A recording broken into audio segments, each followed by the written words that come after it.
as I was preparing for this episode, I realized just by looking at the date that I've been out of school now for 10 years. Over 10 years, really. I graduated in 2011. I finished in December of 2010, but I didn't do the whole walk thing until May of 2011. So it's been officially over 10 years since I was in any sort of schooling. I was 22 when I moved to LA, and I'm 33 now. So the funny thing about that, though, is I'm realizing that I know less now than I thought I knew 10 years ago. And what I mean by that is when I got to LA, I knew I wasn't going to be a millionaire overnight, and I knew things were going to take work, but I thought I knew what I wanted to do professionally. I thought I knew where I wanted to live. I thought I knew the type of person that I would marry, when I would get married, when I would have kids. It was more of when as opposed to if. And at 33 years old now, I'm realizing that I know almost zero about what's going to happen in my life. I have plans, I have things that I'm working on, but what I've figured out really over the past 10 years is how much I don't know. How I can't know. Who would have ever have no I would have, if you had told me that I would have been working on as a co-host on a podcast for 8 years with a world-class comedian when I left school, I would have laughed you out of whatever room we were in. I would have thought you were a crazy person. And if you had told me that I would be, and this is getting into what we're going to talk about, but if you had told me that at 33 I'd be living with my parents, I would have thought you were insane. There would be no chance. I hadn't been home since I was 19. I spent like a month at home between freshman and sophomore year of college. I never, and we'll get to that in a second, because what I wanted to talk about this week, and it's going to be a little bit of a shorter episode, is one of my favorite things that I learned about in LA, or learned from someone in LA, and this is why I'm doing this, is even though I know almost nothing, I know that there's people around me who do know. Even if we all know almost nothing, we know little bits of different things. So one of my favorite things, one of the best things I took from my time in LA was something from my great friend Steve Simone, who, by the way, if you're not following him on Instagram, you're missing out.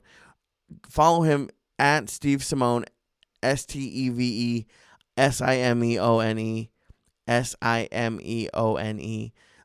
comedy on Instagram. He was on The Church many times. Great guy, very funny, even nicer, and just one of the best. But we did a podcast for years called Good Times, and we ended every episode with something called the gratitude list. And it's something that I struggled with immensely. It was really tough for me because I tried to think of like really big things. Like, oh, I won the lottery. I never won the lottery. But, it was all like good stuff for me personally or like professionally. And what Steve was able to do that I was always very jealous of is he was able to like go very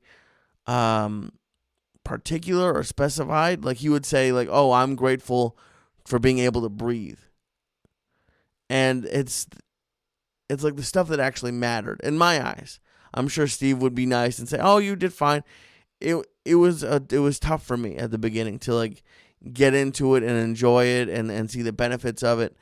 And what I wanted to do on this episode is talk about things that I'm grateful for, but that in the moment I wasn't. Or on paper I wouldn't. If you had told me years ago that I'm grateful for this thing, I would have told you that you need to go and get some electroshock therapy, because it would never be something I'm grateful for.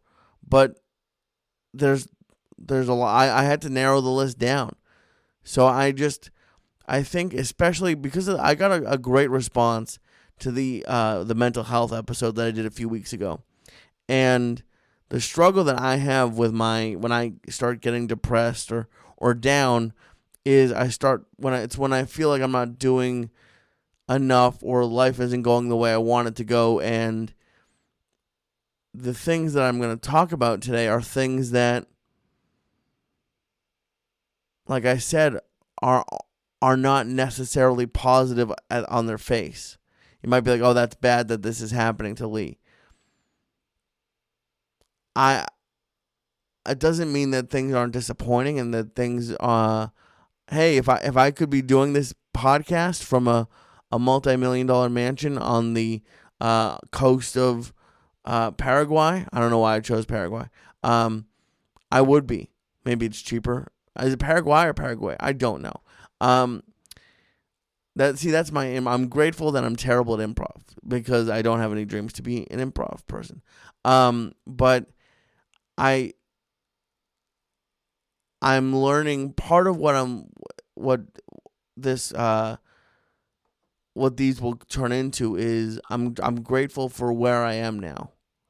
I always would think ahead. It used to piss my parents off, my mom specifically. Like if I turned 10, I would say, "Oh, I can't wait till I'm 13." Or just I was always looking ahead to something else to be happy about. And I think it messed me up a little bit. And it's not, trust me, if my parents are watching, which they're not, I'm not saying this was anything you did. It's just my personality to always be looking ahead to, "Oh, I'll be happy." Like even right now with the weight stuff, "I'll be happy when I lose the weight."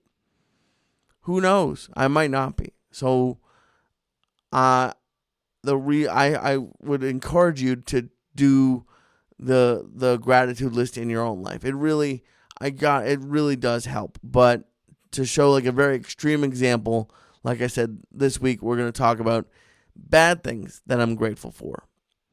So before we start that, I did want to say, first of all, thank you for watching and listening.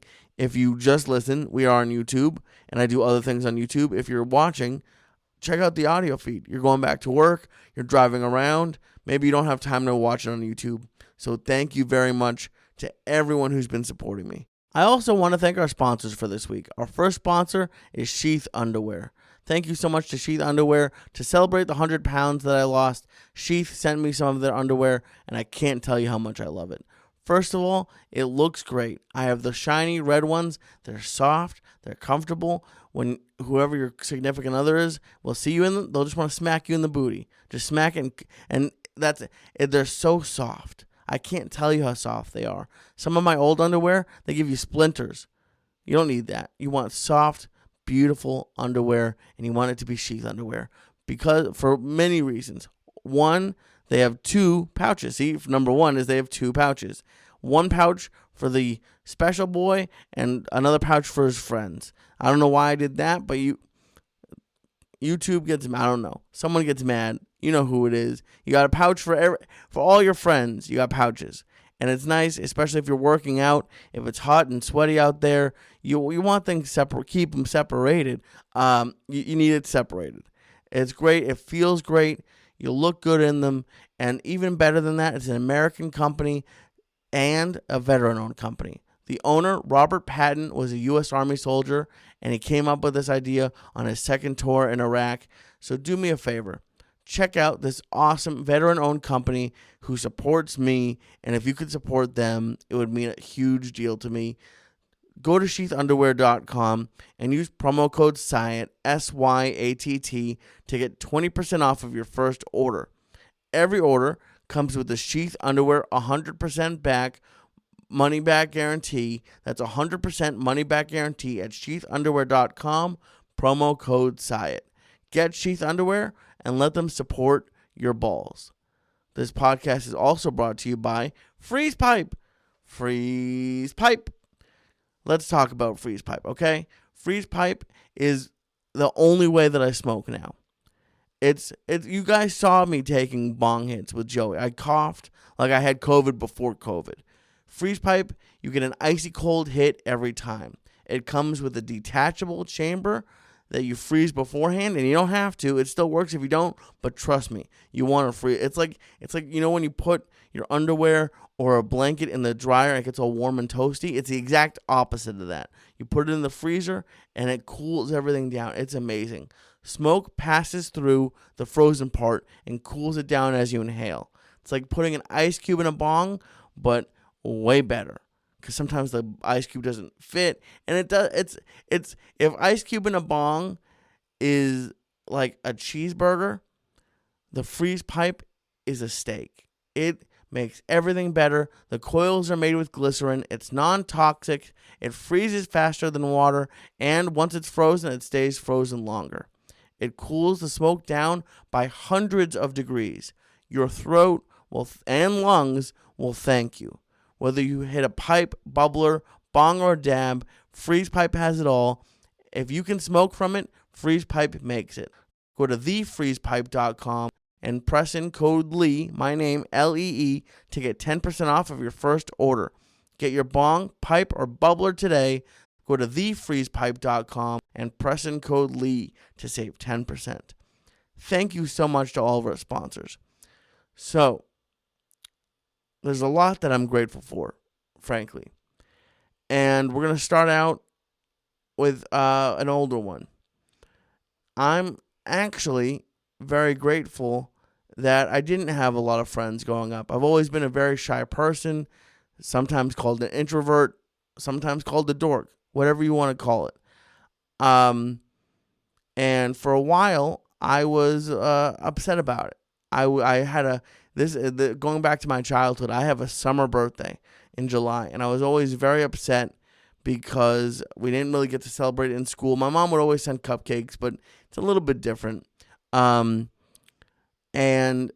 I would always see people going to parties, this and that, and I didn't get to do a lot of that stuff. A little bit I did, and I had some friends. I wasn't alone all the time.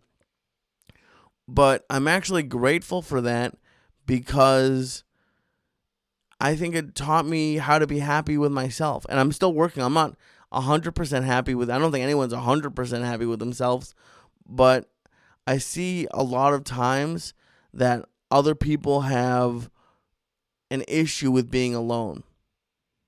There's some people who either jump from romantic relationship to romantic relationship, or they're hanging out with people every night. They can't travel alone. They get scared. I've done stuff alone forever. I don't remember. I never had a huge group of friends. I would have play dates and I would have people that I hang out with, but far more often where I was alone than I was with someone else. And I think it made me very independent, and I'm happy for that. I'm happy that I learned how to go to work and how to make my own money, and I didn't have the support of either parents buying me things or a friend to drive me around. I bought my first car at 16, 97 Chevy Cavalier. It was a piece of shit. It was terrible, but I loved it. It was teal. It was the Rally Sport Edition. It was teal. The horn didn't work. The doors, when it got cold, would freeze and the latch wouldn't go down. So the door, if you just closed it, would bounce off. I slid through a stop sign once because the brakes wouldn't connect, or I don't even know what brakes do. But I love that car. I love being independent. I love going to a movie by myself and not having to worry about other people. I love, something that people have said to me is like when things go wrong, I seem to handle it well. I actually kind of prefer it in a weird way. I don't want things to go wrong, but when things are going well and I have like ambiguity, like I have different decisions I can make, I struggle a little bit with that. I struggle making decisions. But when things are going poorly and you just have to do something so the whole boat doesn't sink, I somehow do better in that situation. I'm not as nervous. I don't overthink things. I just do it, and that's something that I don't do in the rest of my life. I wish I did. I didn't I like that I can go to dinner by myself. I like that I have no problem traveling. I like that I can entertain myself. If I'm alone, if you gave me a comfortable bed with air conditioning and a phone and a TV, what else do I need? Not like the only thing would be used to be snacks, but even without snacks now, and we're gonna get to that in a little bit, I can be happy. Or maybe like one of my I used to love going on the road with Joey. I didn't do it much, but when I did do it, Joey was not like you see Andrew Schultz going on adventures when he's on the road. And I'm sure Joey did that when he was younger, but when I was with him, Joey was very methodical about how he worked, and we'd barely leave the hotel. There'd be days where I didn't see him until getting ready for the show. Usually we'd have lunch or something, but even if we did, it would be either the restaurant in the hotel or the restaurant literally that you could see from the front door of the hotel. So what I would do a lot is go and explore random things. It was before Uber. I'd take taxis somewhere. I found, I think it was in Austin. I crossed over a highway and I found this really cool old video store. I'll go to restaurants by myself. You get the point. I like that I can be an independent person and I'm not relying on other people to be happy or to have fun. I like and I think it's important. I do like having people to spend time with, and it is always more fun to do certain things with people. But like even I've gone to Fenway Park by myself. That was one of my favorite times ever at Fenway Park. I was maybe 15, 16. I don't even know if I was that old. And my aunt and uncle used to live in Boston, and I was spending like 2 nights there. And I walked all the way to Fenway Park, and I sat behind home plate underneath the overhang. And there was this dude from England there, and we sat a seat apart, and I just explained baseball to him. It still was one of my favorite days at Fenway. And I've been with you. I've had birthday parties there. I've been with friends. I've been with family, and it's all great. But for some reason, that one day it's also, I think, especially if you have kids, trust me, I get it. Some people are crazy. Also, who knows if you can trust kids to be safe. But once they get to a certain age, I think it's good to let them go do things by themselves. I would think. Again, I don't have kids, so don't take any parenting advice from me. But I think it's good to give people some freedom to figure things out, to walk around Boston and take the train by yourself and not be reliant on other people. And I think that's another thing that they taught me, and I've talked about this before, about how my dad gave me a credit card when I was like 15 and said, you can have this as long as you pay the full bill every month. The first time that you don't, it's gone. And because of that, because of that independence, I've never had money problems.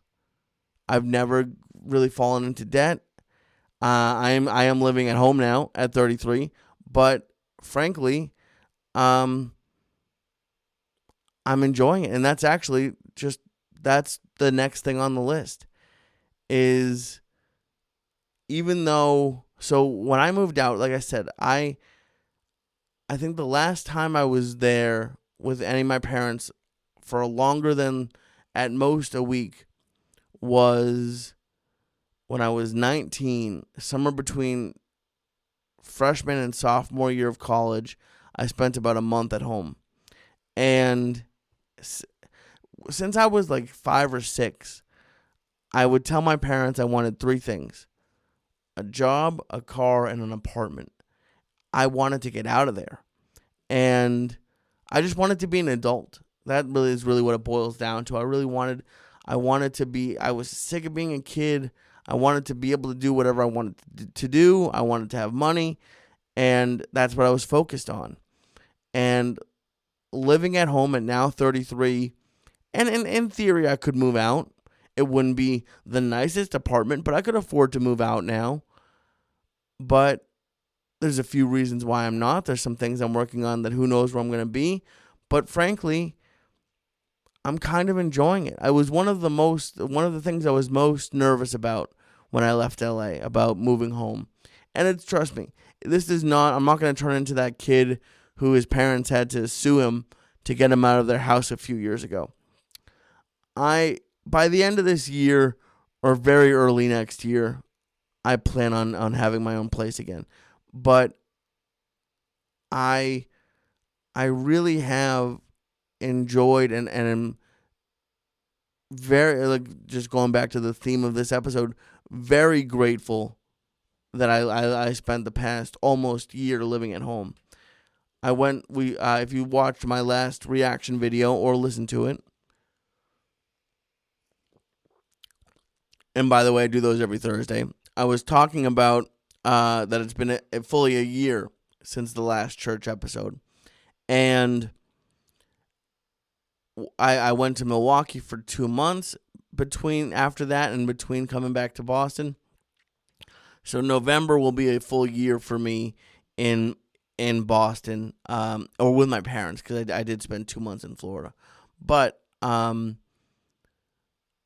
was one of the things that I was most scared about when I was leaving LA. And frankly, I'm grateful that it happened. For many reasons. I'm very lucky to have it as an option. There's a lot of people who either their parents don't have the space, maybe their parents aren't around, or who knows what the reason might be. Frankly, and this is sort of a mix into one I didn't even have on here, I'm very grateful that I didn't get married when I thought I was going to get engaged and married. If I was married when this had happened, I would probably still be in California working a job that I didn't want to work because I was married to someone and had to be there. I'm very grateful that I like I said, I have living with my parents as an option, but I don't see it as something that I have to do. Because I could have moved directly into an apartment, but the fact that I didn't have to blow through all of my savings, frankly, saved my life. I'm some of the people I'm very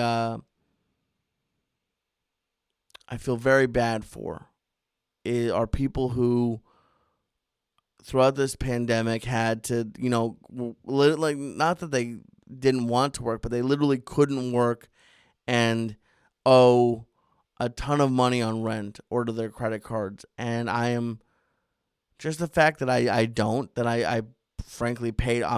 By the time I move out, I'll have paid off my student loans. Saved my life. Like my parents, like both of my parents saved my life letting me live with them. And they get upset. They're like, "Oh, you're our kid. Of course we're gonna let you live with us." Well, Frank, I'm sure they're not a huge fan of it. I'm sure on paper they didn't want to have their kid who they pay student loans for living with them at 33, but they're very nice to let it happen. But I'm grateful that I got to do this for many reasons. One, I didn't get to spend a lot of time with them when I was in LA. They would come for a week. I think my mom once and my dad once came for 2 weeks at a time. But other than that, let's just see, 10 years, let's just say at most I've spent 3 months total over 10 years with them. and that's probably higher. It's probably like 2.5. And in the past year, I've spent 10 months with them. And it's not, well, when you travel the first day, they're tired. You feel like you got to run and do stuff. What I've liked doing the most is having dinner with them every night. Like for the since I've been back, I've had dinner with either my mom or my dad 93% of the time. I could probably name all of the times I didn't have dinner with them. And just to get to talk to them as like and see where they're coming from as an adult, and they're not really in charge of me anymore. Like I can still leave and do whatever I want. But it's just been nice to get to know them as like actually like as people, not as people that I'm like scared of, or I can't tell mom that I got a C on my paper, she'll get mad. It's just been nice to see them as actual people. And the last thing that I'm really grateful for with this is that I've been able to focus on things that you can't. Something that I hear a lot of people, and I say it all the time too, is how much it sucks being how much it sucks being an adult. See, now you know how much I really don't edit this podcast because my brain just reset there. That's embarrassing. You heard? No. I'm glad that I got to focus on things that I wouldn't normally get to focus on, because if I was having an apartment and having the bills that come along with that, I would have been driving myself. I would have been working, who knows, at building. I would have been a construction worker. I would have had to find something. And trust me, you don't want to live or be around any building that I'm involved in. I did Habitat for Humanity for 1 week, and frankly, I'd be surprised if that house is still standing. And I really only did the drywall. But I know for a fact that some fucked up shit happened with that drywall. They've replaced that drywall by now. I don't think I don't even know. This is a good example. I don't know the differences between screwdrivers. I can't even for the life of me come up with the flathead. I don't know the names of. There's two, and I don't know the names of the screwdrivers. So the being able to not have to worry about bills as much. I still have bills, and I don't take money from anybody. It bothers my mom that I buy I'll buy food, or I'll get her something on the way home, and she gets mad about it. But I, for the most part, don't have. I have a fraction of the bills that I used to have, and because of that, I've gotten to focus on work in a way that, like, who knows? Who knows if I'd be able to do this podcast if I had to work a 9 to 5 or more job to support myself. I definitely don't think I would have lost the weight. I work out during the middle of the day 4 to 5 times a week, if not more. I've just gone to like reset as a person and really learn about like what's important to me and where I want to go in life. And I don't think that would have happened if I wasn't living at home. So like I said, if you had told me at 18 that I'd be living at home at 33, I would have thought my life went completely wrong. I'm like, did I go and end up in rehab or prison, or who knows? I couldn't even fathom a reason for me living at home at 33. And frankly, especially given the last year, like this would have been a little bit different if the world was still happening. But given the last year, and I've said this before on the podcast, is I'm thankful that I was able to really reset and focus on being better in a lot, in almost every way. And that really leads me into um like, I don't know if I want to do this one next. Yeah, fuck it. The thing about living at home, or having, because I haven't had a roommate since college either. So it's been not only 10 years since I got out of college, but it was 10 years since I lived at home and since I had a roommate. And living with my parents, it's impossible, or it would be impossible really, to sneak food. I remember I did a weekend at a comedy club, and I stayed with the comedy club owner in a condo that he had. And I after the show, Steve and I and the other opener went out and saw a movie. It was the Joker. And after that, I went to the casino a little bit, and then it was really late. It was like 1 or 2 in the morning, and I got McDonald's. This was like during my really fat phases. And I felt like I was like a burglar sneaking into this guy's condo. And I never really wanted people to see me eating like that.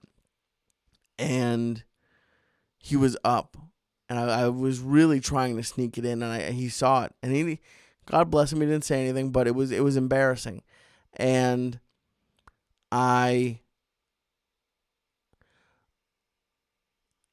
since I'm living with my parents, and who knows what they would have done, but imagine I wasn't on this diet, I think that it would have been really hard for me to like go out and eat the way I was eating, fast food every night, and do it without them saying something. So I'm just really, really, I think that's another reason to be happy to be living with them, is because it forced me to eat healthier, and it forced me to lose the weight. And what I think is something that I'm very grateful for is that I was so heavy for a while. And it's not good for my health. And trust me, I'm not suggesting that anyone be really fat. But because I know what that's like, and because that's what my biggest vice is, I feel like now that I'm getting it under control for the most part.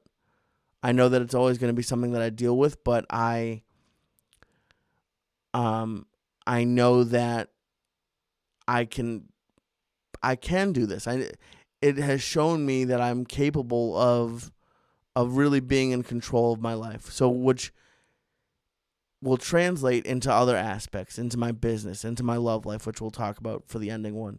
But the fact that food isn't the most important part of my day anymore is good for me. Obviously, it's good for me, but it shows me that that's possible. Because I've said before, me trying to lose weight, I don't know, I've tried to lose weight 100 times, if not more, and I would always give up, and I would always say, oh, I can't do it, and I can do it. I've lost 115 pounds. I know that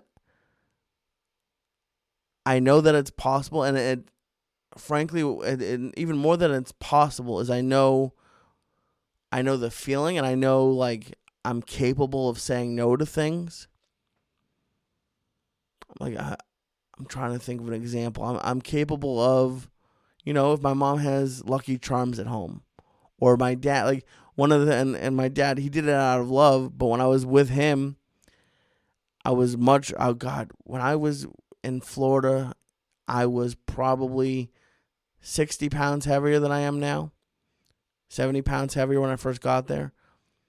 And when he first came back from the grocery store, he brought me my two favorite candy bars. And he was doing it out of love, saying, "Oh, I know Lee likes these," but he wasn't used to me being healthy. He wasn't used to me being on the diet. And old me would have taken that as an excuse and a reason to be like, "Oh, well, my candy's here. There's no way I can be on this diet." So I know that since I didn't eat it, I know that that's and that might be for those of you who don't struggle with anything. And frankly, if you're judging me right now, everyone struggles with something, whether it's coffee, drugs, alcohol, food, sex, fucking pogo stick jumping. I don't know what you struggle with. Maybe you're addicted to doing the backstroke. Who knows? Everyone deals with something. And I don't know if people understand how much of my life it controlled.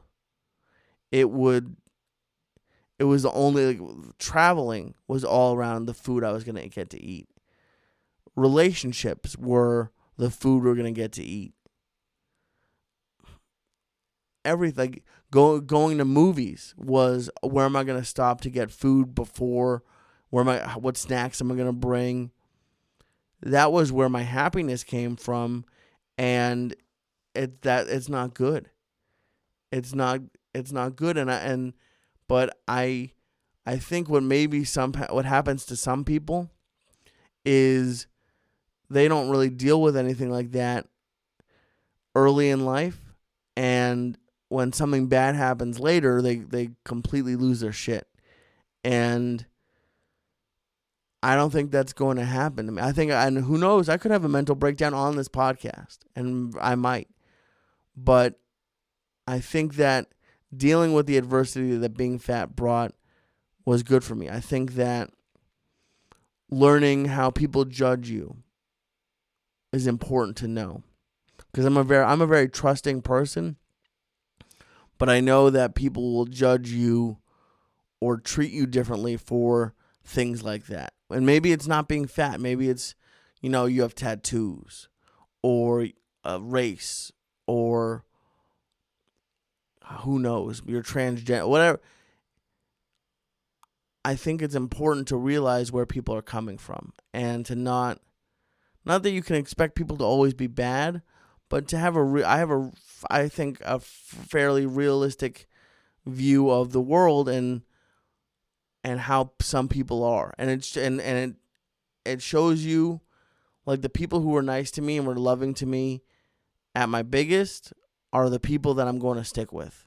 And, people who might have treated me like shit when I was big or made stupid jokes. Maybe, and this goes back to the first one about not having too many friends. I wasn't happy about that in the moment. I wasn't. I desperately, I would mimic people. Like I was telling someone, I forget who I was telling. When I was in, I don't even know if I was in elementary school. Very young, I went to a day camp, and one of the cooler counselors, I asked him what he was doing that day, and he said, "Oh, I'm going to go eat some chips and watch TV." And I ran home and did it. I wanted to be, I'm ashamed to admit this, but there were people who I knew in like middle school or high school, and I would copy their laugh. Not intentionally, but I would just find myself doing it, and I wanted to be more popular. I wanted to be better liked. But between being alone and being fat, like I'm realizing that it's okay to be who you are in a weird way. And to embrace it. And I think that is the thing that I want to end with. The last thing that I'm grateful for is that right now I'm dating a single mom. And I think, and even with myself as an example, it's not something that you might look for, especially when I was younger. If I'd been 23 or 25 or 30 and someone said, "Oh, I have 2 kids," probably not going to be someone that I want to be too serious with, because there's a lot of things that come with dating someone with kids. They can't hang. I had a rule when I was dating before this that I didn't want to date anybody who had homework anymore. I was sick of, I can't hang out tonight. I have class tomorrow. I have a paper to write. And having kids is having homework all the time. And it never ends. You never get to finish the assignment. She finishes the assignment when they're both 18.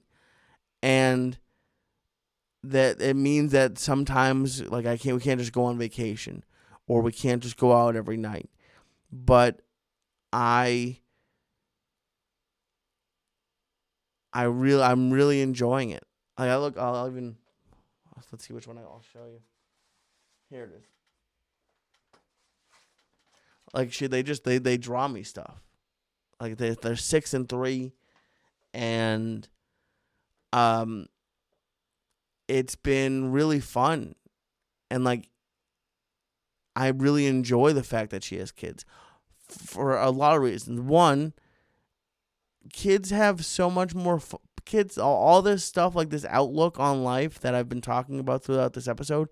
Kids have that naturally. Like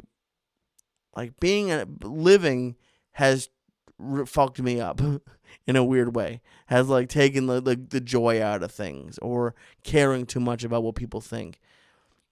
One of the things that she's a 3-year-old, and she says, like she'll tell you when her feelings are hurt.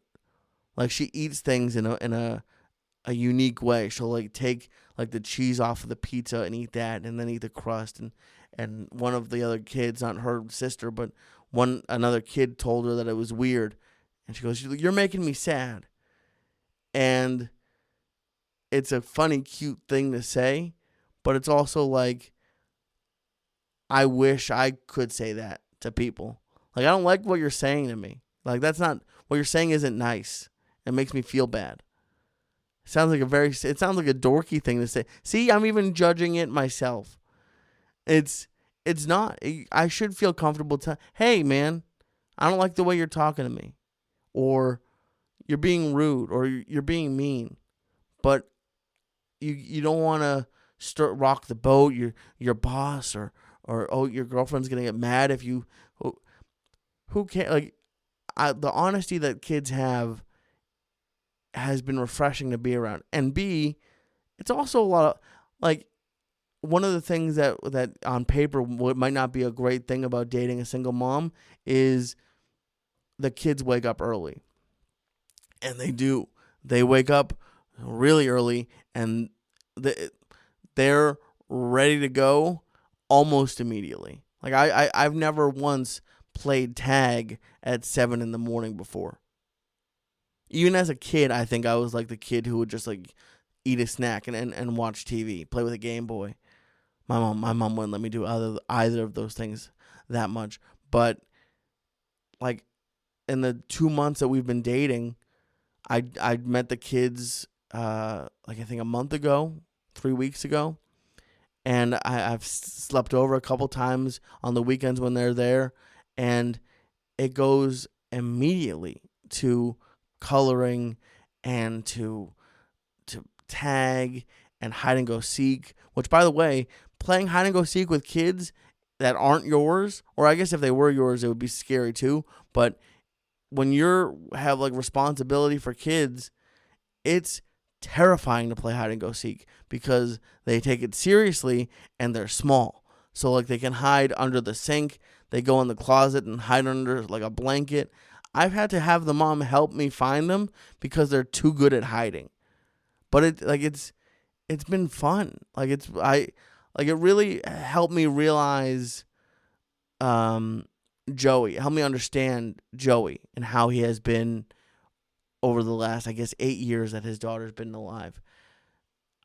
I mean, these kids aren't biologically mine, but why would I want to like? They show me their like the older one showed me a game called Roblox on my phone, and it's just sitting there having her show me how to play this video game, which, by the way, kids know how to use the phones and remotes better than we do now. It's just been a blast. I can see why Joey might not want to go and be on the road as much, or why he made the decision and go back to Jersey. These kids aren't my kids, and I look forward to seeing them. I look forward to hanging out, and like it's like we spent 2 hours in the pool. I remember when I was their age, I had two cousins, David and Michael. I'm gonna actually try to get maybe both of them on this podcast at a certain point, but they were like in their 20s when I was under 10, and they were like they were about 20 years older than me, and they were the ones that would like spin us or throw us in the pool, and I loved hanging out with them. It was the best, and to be able to do that, like we were in her pool last weekend, and this is one thing I've learned: if you do date someone with kids, and you haven't maybe been around little kids in a while, don't do anything that you don't want to do a million. I did the thing where they give you a high five, you go, that hurts. I've given more high fives in the past month than I think I've given out in the last 10 years combined.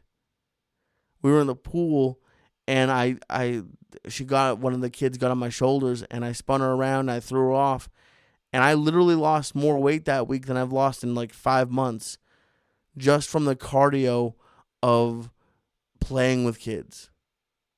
And it, even on a romantic side, obviously not with the kids, I enjoy the fact that the girl I'm dating has kids, because it shows me like that she's a good person. And not that people I've dated in the past weren't good people, but I've dated multiple girls who say they don't like kids, or they don't want kids, or you're not sure how they're going to be with kids. Like, to be able to see my girlfriend take care of her kids is like a very wholesome, it's like a nice thing in a strange way. It's like it shows me like if we have kids at some, and like we've been dating for 2 months, who knows what's going to happen. But it's just nice to like get to see that the person you're dating is a good person, because at the beginning, I think girls joke about it more, but guys too. We're all like, I put cologne on for the first few times I went. I don't wear cologne, but you hide things when you first start. You try to be like a better version of yourself, and to see, it's funny, we were talking about it, like, oh, I purposely didn't have sex with you on the first date. It's like, what? Like, as a guy, you're like, well, why? Sex is great, but a lot of girls don't do it because they think you're not going to take them seriously, and that might and most likely is true. But to be able to see that the person that I'm dating is like a good mom, like makes them dinner, like the kids love her, it's almost like vetting that she's a good person and someone I want to be with. So that's it, guys. My thesis, or my main point of this podcast is, things might be shitty right now, and you might not love the way things are going, but you never know what good's going to come out of it. So whether you were fat, or whether you're living at home right now, whether you don't have a job, who knows? There has to be something good that came out of it. And for me, those are a few examples of times that happened. So thank you very much for watching and listening. I want to give a very quick shout out to our sponsors, to Freeze Pipe. Go to freezepipe.com. Go to thefreezepipe.com and press in code Lee to save 10%. That's thefreezepipe.com and press in code Lee to save 10% off of your first order. That's thefreezepipe.com. Press in code Lee. Also, thank you to Sheath Underwear. Go to sheathunderwear.com. That's sheathunderwear.com, and use promo code Syatt to save 20% off of your first order. That's sheathunderwear.com, promo code Syatt to save 20%. That's it, guys. I love you. Thank you so much, and we'll be back next week with a new What Was I Thinking?